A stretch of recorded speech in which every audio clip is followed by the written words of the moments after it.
Okay, welcome to our class. আশা করি সকলেই ভালো আছো এবং আমাকে ক্লিয়ারলি শুনতে পাচ্ছ। আজকে আমরা বোটানি চ্যাপ্টার 7 এর 3 নাম্বার লেকচারে অর্থাৎ লেকচার নাম্বার 3 করব। এবং তার পাশাপাশি আমাদের এক্সাম আছে আজকে। এই এক্সাম হচ্ছে আমরা ইনশাল্লাহ ক্লাসের শেষে এক্সাম লিঙ্কটা দিব। এবং আজকের এই ক্লাসটা আমি হয়তো আহ, দেখি কতটুকু টানতে পারি। আমি হয়তো পার্ট 1 নিতে পারি, লেকচার 3 পার্ট 2 হচ্ছে আমরা আরেকদিন নিব, ঠিক আছে? হয়তো আগামীকালকে একটা 20 মিনিটের ক্লাস দিয়ে আমরা ওটা নিতে পারি। কারণ আমি আজকে একটু বেশি টায়ার্ড আর কি। হ্যাঁ, সারাদিন অনেক ওয়ার্কলোড ছিল, রাত্রে ঘুমও কম হয়েছে, সবকিছু মিলায় extremely sorry for that. But আমি আশা করি ইনশাল্লাহ পার্ট 1 এবং পার্ট 2 মিলায়, মানে আগামীকালকে পার্ট 2 নিলে সেই দুইটা মিলায় আমার লেকচার 3 যতটুকু আসলে টার্গেট, সেইটুকু টার্গেট আমি ইনশাল্লাহ ফিল আপ করে ফেলতে পারবো সুন্দর মতো, ঠিক আছে? আজকের ক্লাসটা হয়তো 30 মিনিট হইতে পারে, আগে বলে দিলাম। প্রথম কথা। দ্বিতীয় কথা হচ্ছে আজকে তোমাদের একটা এক্সাম আছে। এক্সামটা হচ্ছে তোমাদের বোটানি 5, লেকচার নাম্বার 4, 5, 6। এই 3টা লেকচারের এক্সামটা না খুব গুরুত্বপূর্ণ, বুঝছো? অনেক অধ্যায় আছে যেগুলো পোলাপান অনেক ভালো পারে, এই অধ্যায়টা পোলাপান ম্যাক্সিমাম টাইমে উইক থাকে। এই জন্য আমি কিন্তু বলছি যে ক্লাস নোট থেকে 80% কোশ্চেন করবো, যেন তোমরা সবাই পরীক্ষা দিতে আগ্রহী হও এবং যেন তোমরা পরীক্ষা দাও অ্যাটলিস্ট তোমাদের হচ্ছে মেইন ইনফরমেশন গুলো যেন অ্যাটলিস্ট মনে থাকে। ভিতরের কঠিন ইনফরমেশন অনেকে মনে রাখতে পারে না, ওগুলা মনে করো আমি বাদ দিলাম, ছেড়ে দিলাম, বাট যেগুলো মেইন ইনফরমেশন যেগুলো পরীক্ষায় মাস্ট আসবে সেগুলো যেন অ্যাটলিস্ট তোমরা পারো। এই জন্যই হচ্ছে আমি কিন্তু প্রশ্নটা যত সম্ভব সহজ করার চেষ্টা করছি এবং ইনশাল্লাহ সবাই আশা করি কম বেশি পারবা। ওকে। সো আমার কথা ঠিকঠাক মতো শোনা যায় কিনা এবং লেখা ক্লিয়ার দেখা যায় কিনা একটু রেসপন্স দাও। অল ওকে? একটু রেসপন্স দাও। সব ঠিকঠাক? হ্যালো? জি ভাইয়া, ঠিক আছে। ওকে, ঠিক আছে। সো আজকে হচ্ছে আমাদের লেকচার নাম্বার 3। আমি আগে বলতে বলতে যাই, তোমরা দেখতে থাকো, কোনো জায়গায় সমস্যা হলে আমাকে বললো। এবং আজকে আমরা পার্ট 1 নিব, মানে আমরা 30 মিনিট মতো পড়বো খুব জোর, বা 25 মিনিট মতো, হ্যাঁ? ওকে। সো প্রথমে কিছু বেসিক কথাবার্তা দিয়ে শুরু করি। দেখো, একটা উদ্ভিদ যদি আমি এখনো চেষ্টা করি, একটা উদ্ভিদের যদি এরকম একটা কাণ্ড হয়, হুম, so উদ্ভিদের না এরকম কিছু কিছু জায়গায় দেখবে একটু উঁচু উঁচু থাকে এরকম, হুম। তো যে উঁচু উঁচু জায়গাগুলো এগুলাকে বলা হয় নোড বা পর্ব। এখান থেকে আলটিমেটলি উদ্ভিদগুলার ডাল সৃষ্টি হয় বা ডাল তৈরি হয়। তো এই একটা নোড আমি মার্ক করে দেখাইলাম, উপরে দেখো আরেকটা নোড, এটা হচ্ছে বাংলা হচ্ছে পর্ব। তো এই দুইটা পর্বে এই রিজিয়নটুকুকে বলা হয় হচ্ছে পর্বমধ্য। তোমরা শুনছো যে উদ্ভিদের পর্বমধ্য ইত্যাদি ইত্যাদি। পর্বমধ্য জিনিসটা কি আশা করি বুঝতে পারছো। এবং নোড থেকে আলটিমেটলি ডাল তৈরি হয় বা পাতা তৈরি হয়, তাই না? ওকে। এবার দেখো, একটা উদ্ভিদের পাতা অনেক রকম হইতে পারে। মনে করো জাস্ট এখানে একটা নোড, এই নোড থেকে মনে করো একটা পাতা তৈরি হয়েছে, কথার কথা। এই পাতাটা কম বেশি হচ্ছে দেখতে, মনে করো এরকম একটা পাতা তৈরি হয়েছে। এই পাতাটাকে যদি আমি একটু বাইরে আঁকাই তাহলে পাতাটা দেখতে কেমন হবে দেখো। পাতাটা মোটামুটি মনে করো দেখতে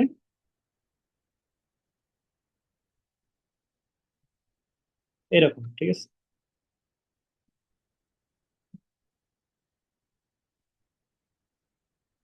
এরকম, হুম। তো পাতার যে উপরের দিকের অংশটুকু, অর্থাৎ পাতার যে সারফেসটুকু, এই সারফেসটুকুর একটা সুন্দর নাম আছে। আচ্ছা ওয়েট, আমার কি স্ক্রিনে সমস্যা নাকি পেনের সমস্যা? এটাকে বলা হয় পত্রফলক, হুম। ইংরেজিতে বলা হয় হচ্ছে ল্যামিনা। আর একটা নাম আছে, এটাকে বলা হয় লিফ ব্লেড। পাতার যে নিচের দিকের অংশটুকু, এই অংশটুকুকে বলা হয় হচ্ছে, এই অংশটুকুকে বলা হয় হচ্ছে পাতার বোটা। ইংরেজিতে বলা হয় হচ্ছে পিটিওল। ক্লিয়ার?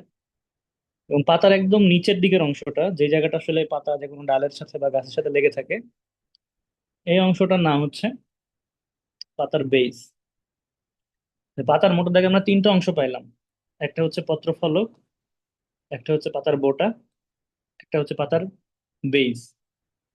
এটা হচ্ছে মূলত একটা পাতার গঠন, ঠিক আছে? এটা হচ্ছে চিত্র পাতার গঠন। নিচে লিখবো অবশ্যই, আমি জায়গা নাই বলে পাশে লিখে দিলাম চিত্র পাতার গঠন, ঠিক আছে? দেখো, এই পাতার গঠনের উপর ভিত্তি করে পাতাকে আবার দুই ভাগে ভাগ করা হয়। ওই ভাগে, দুই ভাগে। একটা হচ্ছে সবৃন্তক পাতা, মানে যেখানে বৃন্ত আছে।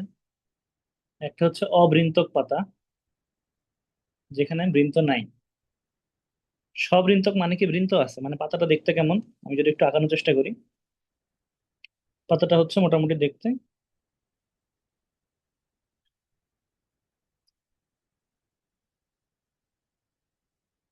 এইরকম। তার মানে পাতাটাতে কি আছে ভাই? পাতাটাতে বৃন্ত বা বোটা আছে। বোটার ইংরেজি কি বলছে একটু আগেই? পিটিওল। দেখো একটু আগেই বলছে, এই যে বোটার ইংরেজি কি? পিটিওল, হ্যাঁ। তো যেহেতু পিটিওল আছে, এই সবৃন্তকের এই জন্য একটা ইংরেজি নাম হচ্ছে পিটিওলেট। বায়োলজিতে যে কোনো জায়গায় এটিই এটা ইন্ডিকেট করে সংযুক্তকে। পিটিওলেট মানে পিটিওল সংযুক্ত বা বোটা সংযুক্ত বা সবৃন্তক বা বোটা আছে এমন পাতা। আর যেটা অবৃন্তক, সেই পাতাটা দেখতে কেমন? মনে করো এখান থেকে একটুখানি পর্ব বেরোইছে, এই পর্ব থেকে সরাসরি পাতা শুরু হয়ে গেছে, নো বৃন্ত, কোনো বৃন্ত নাই। তার মানে এখানে কোনো বৃন্ত নাই। তার মানে দেখে কি মনে হয়? দেখে মনে হয় না যে পাতাটা ডিরেক্ট বসে আছে? বসে আছে। কোথায় বসে আছে বলো তো? ডিরেক্ট কাণ্ডের উপরে বসে আছে। তো এই যে পাতাটা ডিরেক্ট কাণ্ডের উপর বসে আছে, এরকম যে অবস্থাটা, এই অবস্থাকে বলা হয় ইংরেজিতে সেসাইল। সেসাইল মানে হচ্ছে যে কোনো কিছু বসানো বা বসে আছে এমন। ঠিক আছে। এবং সেসাইলে কি বৃন্ত নেই বা অবৃন্ত, পর্বের উপরে বসে আছে এরকম লাগে দেখতে। ক্লিয়ার? তাহলে কোনটা সবৃন্তক বা পিটিওলেট আর কোনটা অবৃন্তক বা সেসাইল আমরা। এবার দেখো একটা পাতা যদি আমি আঁকাই,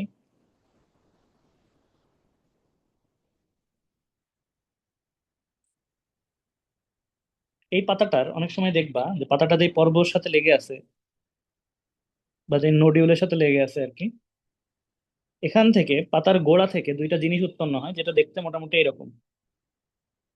ছোট একটা পাতার মতো লাগে, মানে পাতার গোড়াতে একটা ছোট পাতার মতো আছে, যেটা জবা ফুলের ক্ষেত্রে খুব ভালো বোঝা যায়। এটা পত্র সদৃশ অংশ এখানে লেগে থাকে। পত্র সদৃশ অংশ, এটাকে বলা হয় স্টিপিউল। দেখো আমি যদি তোমাকে একটু স্টিপিউল দেখানোর চেষ্টা করি,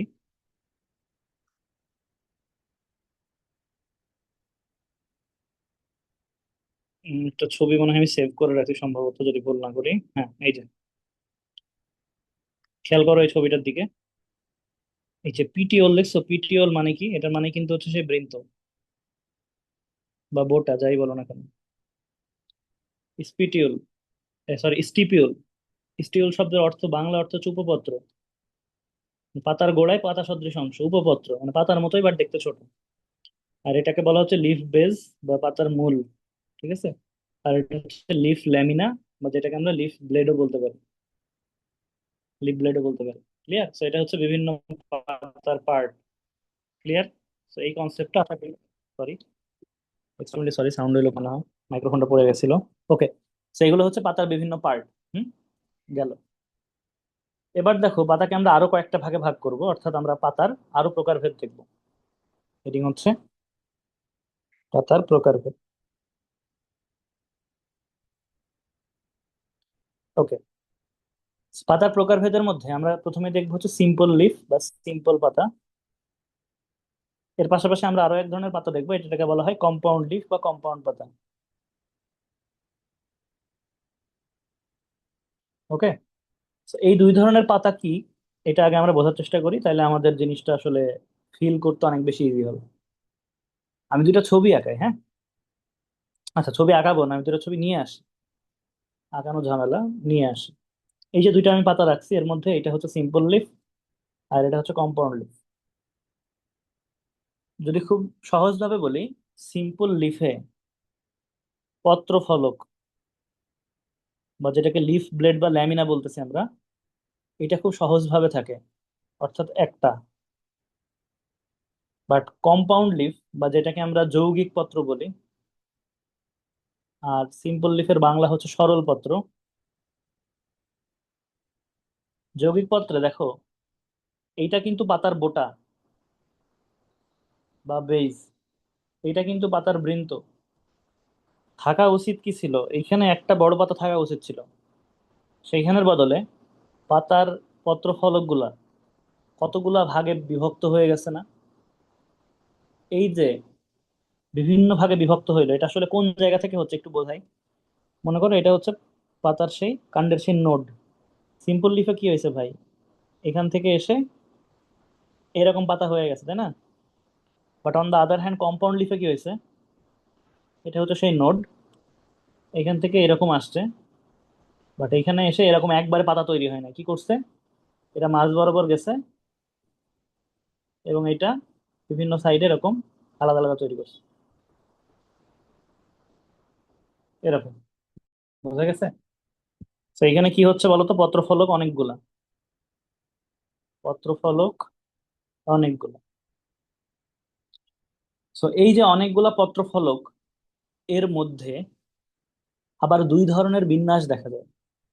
অর্থাৎ কম্পাউন্ড লিফ দুই প্রকার। একটাকে বলা হয় অপোজিট লিফ, তোমাদের বইতে এটা নাই, এক্সট্রা ইনফরমেশন, ঠিক আছে? Opposite leaf. আরেকটাকে বলা হয় অল্টারনেটিভ লিফ। দেখো অপোজিট আর অল্টারনেটিভের একটু পার্থক্য বোঝার চেষ্টা করি। আমি বলছি কম্পাউন্ড লিফ দুই প্রকারের, একটা হচ্ছে অপোজিট, যেটার বাংলা করলে হয় প্রতিমুখ পাতা,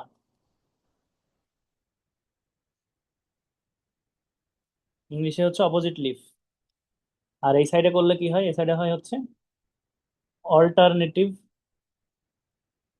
লিফ বা একান্তর পাতা।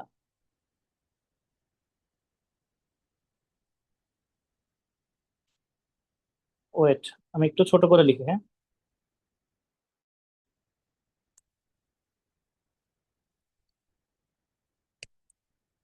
একটা হচ্ছে অল্টারনেটিভ, একটা হচ্ছে অপোজিট। আরো একটা আছে, এটা যদিও তোমার বইতে এক্সট্রা রাইটার ইনফরমেশনও এটা নাই, তারপর আমি বলি। আরেকটা আছে হচ্ছে হোল্ড লিফ বা আবর্তক পাতা। ক্লিয়ার? তিন ধরনের এক্সাম্পল তোমার বইতে আছে, যদিও তোমার এক্সট্রা রাইটার ইনফরমেশনও এই আবর্তক পাতা সম্পর্কিত লেখা নাই, আমি লিখে দিলাম, জেনে রাখো, ভালো লাগবে। সো এগুলা কিসের প্রকারভেদ, এগুলো হচ্ছে কম্পাউন্ড লিফের প্রকারভেদ। তিন প্রকার। বাংলাগুলা খেয়াল করবে, একান্তর, প্রতিমুখ, আবর্তক। এখন এই তিনটা কেমন আমি একটু বোঝানোর জন্য সহজে একটা ছবি নিয়ে আসি, তোমরা সহজে বুঝতে পারবা। অল্টারনেটিভ লিফ, খেয়াল করো, এই যে অল্টারনেটিভ লিফের ছবি আনছি না, দেখো এইদিকে একটা পাতা, ঠিক তার অপোজিটে এখানে কিন্তু কোনো পাতা নাই, একটু উপরে আরেকটা পাতা। আবার উপরে ঠিক অপোজিটে এখানে কিন্তু কোনো পাতা নাই, তার একটু উপরে পাতা। তার মানে বিপরীত দিকে কোনো পাতা নাই। বাট যেটা অপোজিট সেটার দিকে যদি তাকাও, এইখানে পাতা, এর ঠিক অপোজিট দিকে পাতা, এখানে পাতা, এর ঠিক অপোজিট দিকে পাতা, এখানে পাতা, এর ঠিক অপোজিট দিকে পাতা। ক্লিয়ার? আর যেটা আবর্তক, সেটা এই যে পয়েন্ট, এই পয়েন্টকে আবর্তন করে চারিদিক দিয়ে পাতা, এদিকে পাতা, এদিকে পাতা, এদিকে পাতা, এদিকে পাতা। জিনিসটা ধরতে পারছো কিনা, মেইন জিনিসটা? তাহলে আমি যদি বলি তোমাকে হচ্ছে অল্টারনেটিভ লিফের ছবি আঁকাও, কেমন আঁকাবা? মনে করো অল্টারনেটিভ লিফের ছবি আঁকাবা তুমি এরকম, এখানে একটা পাতা, এখানে একটা পাতা, এখানে একটা পাতা, এখানে একটা পাতা। আমি যদি বলি অপোজিট লিফের ছবি আঁকাও, কিভাবে আঁকাবা? অপোজিট লিফের ছবি, এখানে একটা পাতা, এখানে একটা পাতা, এখানে একটা পাতা, এখানে একটা পাতা, এখানে একটা পাতা, এখানে একটা পাতা। ঠিক আছে, জিনিসগুলো ধরতে পারতেছো কিনা? আমি আবর্তকটা আঁকাইলাম না, আঁকানো একটু টাফ, হাতে হাতে কলমে। বুঝতে পারছো আশা করি, হ্যাঁ, জিনিসটা? ওকে, এখন পরীক্ষার খাতায় ভাই এই ছবি আঁকাইতেও দিবে না, কিছুই দিবে না তোমাকে, পরীক্ষার খাতায় এমসিকিউ দেখাইতে হবে, বলবে নিচের কোন উদ্ভিদের আবর্তক পাতা বিদ্যমান নয়, দিয়ে অপশন দিয়ে দিবে। তোমার তো আসলে এত বুঝে কাম নাই, দিন শেষে এমসিকিউ আনসার করতে পারবে, রাইট? তো এই জন্য এটা মনে রাখার কিছু শর্টকাট টেকনিক আছে, শর্টকাট টেকনিক গুলো আমি এখন বলবো। তো তার সুবিধার্থে আমি হচ্ছে এটাকে ডুপ্লিকেট করে একটু নিচের দিকে নিয়ে আসি, এখানে আমি এক্সাম্পল গুলো লিখে দিব, তোমরা ছবি আঁকানোর পাশাপাশি এক্সাম্পল লিখে নিবে। কারণ এই ছবিগুলো একটু আঁকানোর চেষ্টা করবো যতটুকু পারো, হ্যাঁ, তাহলে এমসিকিউ বুঝতে মানে প্রথম প্রথম পড়াগুলো আত্মস্থ করতে সহজ হবে। বাট একবার যে অধ্যায় পড়ে ফেলছো, সে অধ্যায় তুমি কলেজ পরীক্ষার সময় নোট খাতা রিভিশন দিবা, ইয়ার ফাইনালের সময় নোট খাতা রিভিশন দিবা, কলেজের টেস্ট পরীক্ষার সময় চেষ্টা করবা নোট খাতা যত সম্ভব কমায় বোর্ড বই রিভিশন দিতে।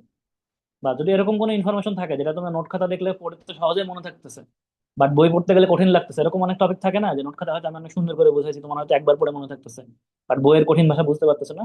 সেইগুলা বইয়ের পাশে কিভাবে টুকে নেওয়া যায় সেটা চিন্তা করবা। বইয়ের পাশে টুকে নেওয়ার কিন্তু অনেক ওয়ে আছে। হ্যাঁ, ওই যে স্টিকি নোটস পাওয়া যায়, স্টিকি নোটের থেকে ভালো হয় তোমার কাছে যদি ছোট কোনো ডায়েরি বা প্যাড থাকে, সেটা থেকে পেজ ছিঁড়ে লিখবা। লেখা শেষে কি করবা বলি, এই টেকনিকটাও শিখাই দিই, একটু শিখে রাখো, কাজে লাগবে। মনে করো একটা পেজ ছিঁড়ছো তুমি, অনেক বড় একটা পেজ, হয়তো বা তোমার কাছে একটা ডায়েরি আছে বা একটা প্যাড আছে, সেটা অনেক বড় একটা পেজ। প্যাড থাকলে বা ডায়েরি থাকলে বা কাগজ থাকলে চেষ্টা করবা যে একটু সমান করে কেটে নিতে, ওই যে যে অংশ স্পাইরাল অংশ থেকে যেটুকু ছিঁড়ি, একটু খোলামেলা ছেঁড়া ছেঁড়া থাকে না, ওগুলো চেষ্টা করবো একটু সমান তালে কেটে নিতে। চার কোণা সমান এরকম পেজ হলে ভালো হয়। হইতে পারে পেজটা লম্বাতে হচ্ছে তোমার, ধরো কথার কথা কত ইঞ্চ, ধরো 8 ইঞ্চ, মানে বেশ ভালো লম্বা। প্রস্থে মনে করো হচ্ছে 6 ইঞ্চ, ভালো ভালো প্রস্থ। ঠিক আছে, মানে একটা ছোট স্কেলের এক স্কেল প্রস্থ, এক স্কেল লম্বা বা তার থেকে একটু বেশি লম্বা। হ্যাঁ, তো এই পেজে মনে করো তুমি একটা জিনিস সহজভাবে বুঝছো, সেটা সহজভাবে এক্সপ্লেন করে লিখছো, সহজভাবে লিখছো, দিয়ে এতদূর পর্যন্ত আসছে লেখা। ক্লিয়ার? এখন এটা তুমি বইতে মারবা, কিভাবে মারবা বলি। লেখা শুরু করার আগে পেজটা এই কর্নার বরাবর এইটুকু অংশ জুড়ে ভাঁজ করে নিবা, একটা ভাঁজ করে নিবা শুরুতেই, এইটুকু অংশের মধ্যে কিছু লিখবা না, শুরুতে এইটুকু ভাঁজ করে নিবা। তারপর তুমি মনে করো এই পেজে লিখছো, লেখাগুলো তুমি বাইরে থেকে দেখতে পাচ্ছ, এর অপোজিট একটা পেজ আছে না, অপোজিট কিন্তু একটা পেজ আছে। এই ভাঁজ করা অংশ, যেটুকু অংশ তুমি ভাঁজ করছো, খেয়াল করো, যতটুকু অংশ তুমি ভাঁজ করছো না, তুমি দেখো আমি কিন্তু যেই পাশে কমলা কালার দিয়ে মার্ক করছি এই জায়গাটা, এই জায়গাটা কিন্তু ভাঁজ করা, এই জায়গাটাতে তুমি কিছু লেখো নাই। এই জায়গার কমলা কালার দিয়ে বাদে ডান দিকটুকু তুমি লিখছো, এতটুকু তুমি লিখছো। বোঝার চেষ্টা করবা খুব ভালো করে। এখন যে অংশ তুমি ভাঁজ করছো এই অংশ ঠিক বিপরীত, মানে যেদিকে তুমি কলম চালাও নাই, অপর পেজ তো ফাঁকা সাদা, তুমি এক সাইডে লিখছো, আরেক সাইড কিন্তু সাদা। তার মানে যে অংশটা কমলা কালার করা, এই অংশের ঠিক বিপরীতে, বিপরীত অংশটুকু তো সাদা পুরা ফাঁকা, তুমি কিছুই লেখো নাই কিন্তু এখন পর্যন্ত, খালি এক এক পেজে লিখছো আর ওখানে ভাঁজ করছো। ভাঁজ করা ঠিক বিপরীত অংশে তুমি আঠা লাগাবা।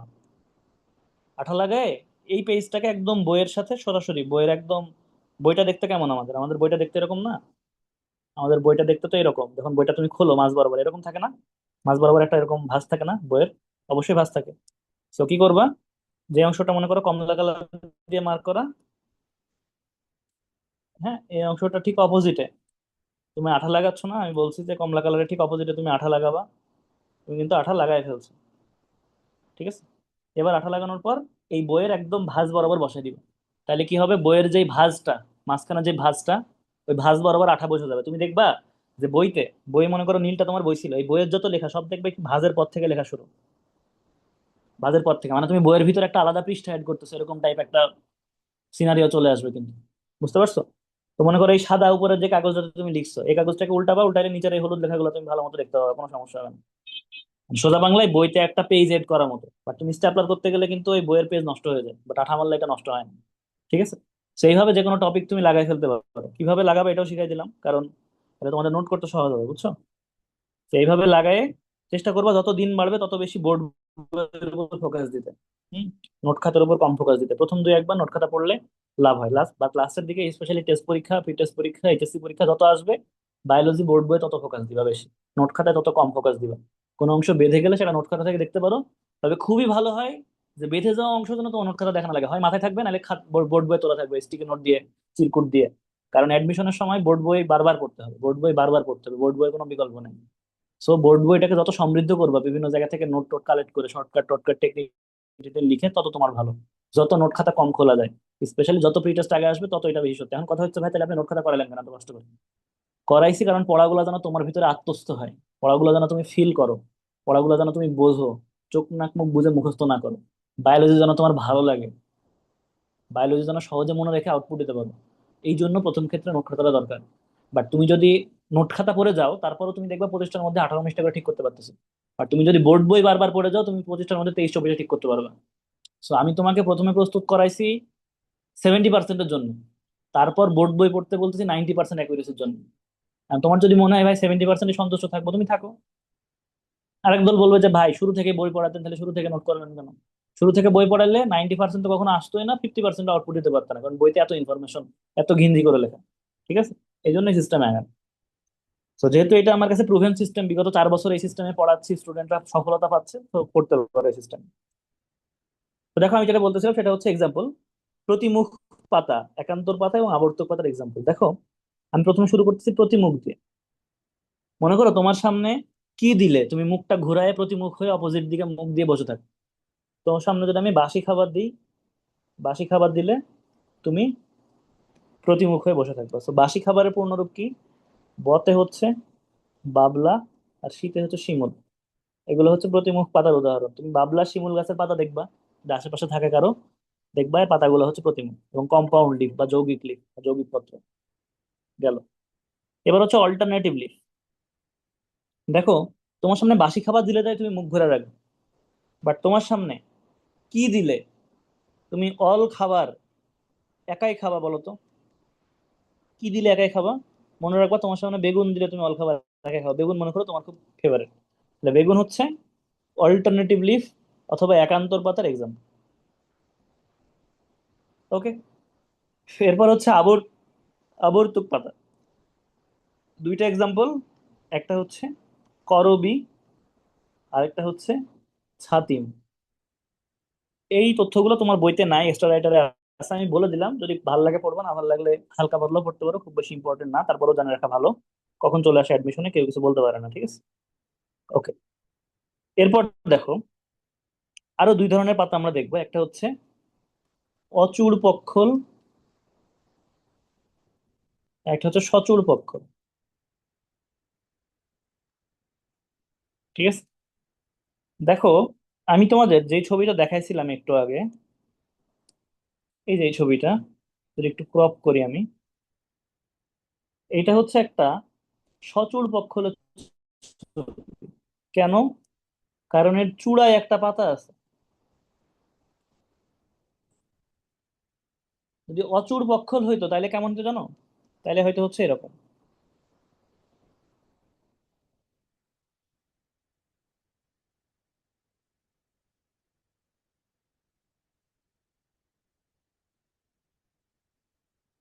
এরকম থাকতো, চূড়ায় কোনো পাতা থাকতো না।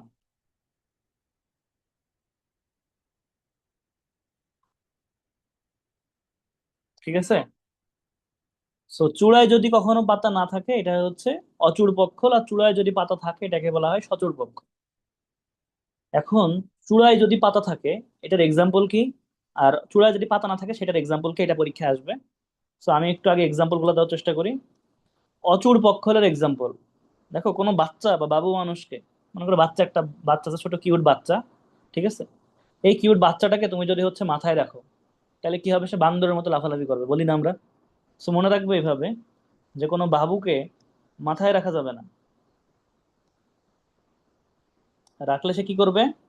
বান্দরের মতো লাফালাফি করবে বা বাদরের মতো লাফাবে। ঠিক আছে। So এই লাইনটা থেকে আমরা মনে রাখতে পারি। বাবু থেকে মনে রাখতে পারো তুমি,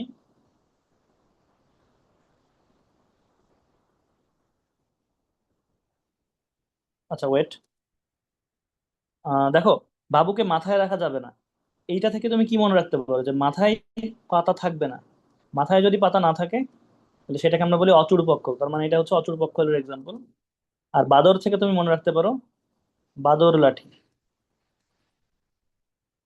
ঠিক আছে। বাদর লাঠি, বাদর লাঠি হচ্ছে অচূড় পক্ষলের উদাহরণ। ঠিক আছে। এর আরো একটা এক্সাম্পল আছে, সেটা হচ্ছে কালকা সন্ধ্যা। এটা একটু মনে রাখতে পারলে দেখো, এটা আরেকটা শর্টকাট ছিল, ওই শর্টকাটটা মনে আসতেছে না, এটা মনে আসলো এখন, এটা বললাম আমি। আর একটা ভালো শর্টকাট আছে এটা মনে রাখা। আহ দাঁড়াও, আচ্ছা আপাতত এটাই মনে রাখো, ঠিক আছে। কালকা সন্ধ্যার বাদল লাঠি, এটা হচ্ছে অচল পক্ষলের এক্সাম্পল, হ্যাঁ। ওকে। আর সচল পক্ষলের এক্সাম্পল কি? দেখো তুমি মনে করো কারোর চূড়ায় বা কারোর মাথায় তুমি একটা ফুল গুজে দিতে চাও। কি ফুল দিবা? সাধারণত মানুষ গোলাপ ফুল দেয় না ভালোবাসার প্রতীক হিসেবে। তো আমি মনে রাখতাম মাথায় কোনো পাতা আছে বা মাথায় ফুল আছে, তার মানে এটা হচ্ছে গোলাপ। কারণ সাধারণত প্রিয়তমা বা প্রিয়তমাকে আমরা হচ্ছে ফুল গুজে দিই মাথায়, এবং সেটা আমরা গোলাপি দিই। ঠিক আছে। তো এইভাবে আমি মনে রাখতাম, আমার মনে থাকতো সহজে। ঠিক আছে। তো এই হচ্ছে সচূড় পক্ষল আর অচূড় পক্ষলের এক্সাম্পল। তাহলে আমরা কি কি পড়ছে আজকের দিনে আমরা একটু সামারি করব, আমরা আর বেশি দূর আগাবো না। একটা এক্সাম্পল পড়ে শেষ করবো আমরা। একটা আছে হচ্ছে সেটা দ্বিপক্ষল আর ত্রিপক্ষল। এটা একটু বলে শেষ করে দিব, হ্যাঁ। দেখো, দ্বিপক্ষল বলে এক ধরনের পাতা আছে, আর ত্রিপক্ষল বলে এক ধরনের পাতা আছে। দ্বিপক্ষল জিনিসটা কি একটু যদি বলি, মনে করো যে হচ্ছে এইরকম ভাবে হওয়ার কথা ছিল বোটা থেকে একটা পাতা, সেটা হয়তো সরল পাতা। এই সরল পাতা না হওয়ার পরে আমরা দেখলাম এইভাবে যদি পাতা হয়, এটাকে আমরা বলতেছি বিপরীত পাতা বা মানে অপোজিট পাতা বা প্রতিমুখ পাতা। বাট এইটাও যদি না হয়, আবার যদি উল্টা এখান থেকে আরো শাখা বের হয়, জাস্ট লাইক ধরো এখানে একটা শাখা বের হইলো, এখানে একটা শাখা বের হইলো, এখানে একটা শাখা, এখানে একটা শাখা, এবং এই শাখাগুলো থেকে মনে করো পাতা বের হইছে,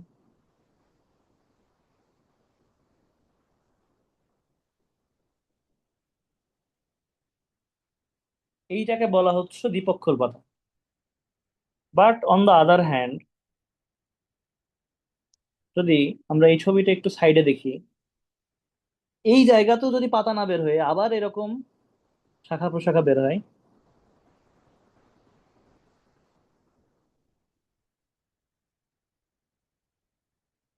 এন্ড দেন তারপরে যদি পাতা বের হয় জাস্ট লাইক এরকম,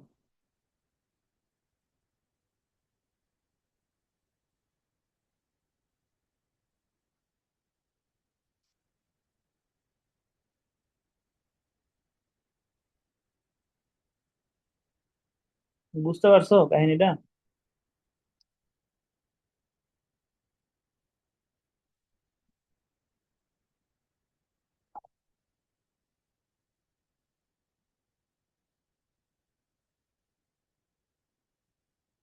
অনেকটা এরকম, আর আঁকাইলাম না, আশা করি বুঝতে পারছো তোমরা। এই ধরনের উদ্ভিদকে বলা হয় হচ্ছে ত্রিপক্ষল, এই ধরনের পাতা থাকলে। তো দ্বিপক্ষলের এক্সাম্পল কি, আমি সব সময় দেখতাম যে আমার ক্যাম্পাসে যতগুলা দুই পক্ষ একসাথে ঘোরাঘুরি করতো, মানে একটা ছেলে পক্ষ একটা মেয়ে পক্ষ, তারা সবসময় কৃষ্ণচূড়া, আমাদের একটা রোড আছে, কৃষ্ণচূড়া গাছ অনেকগুলা, তো কৃষ্ণচূড়ার নিচে তারা দুইজন মিলে ঘোরাঘুরি করতো। তো এইভাবে মনে রাখতাম যে দুই পক্ষ মানে একটা ছেলে আর একটা মেয়ে ঘোরাঘুরি করে ক্যাম্পাসে, কোথায়? কৃষ্ণচূড়া রোডে বা কৃষ্ণচূড়া গাছের নিচে।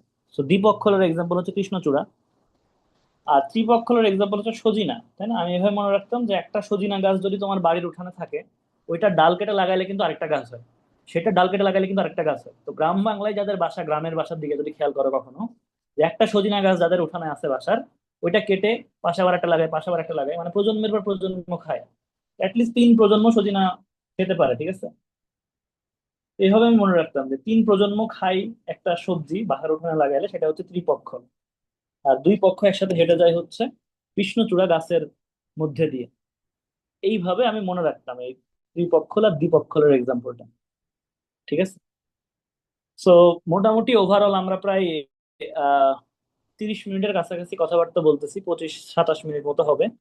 আমরা এই লেকচারটাকে 2টা পার্টে পড়াবো বলছি, আজকে আমরা এতটুকুই শেষ করতেছি। আমি প্রচন্ড টায়ার্ড, যার কারণে এর থেকে বেশি নিতে পারলাম না ক্লাসটা, আন্তরিকভাবে দুঃখিত।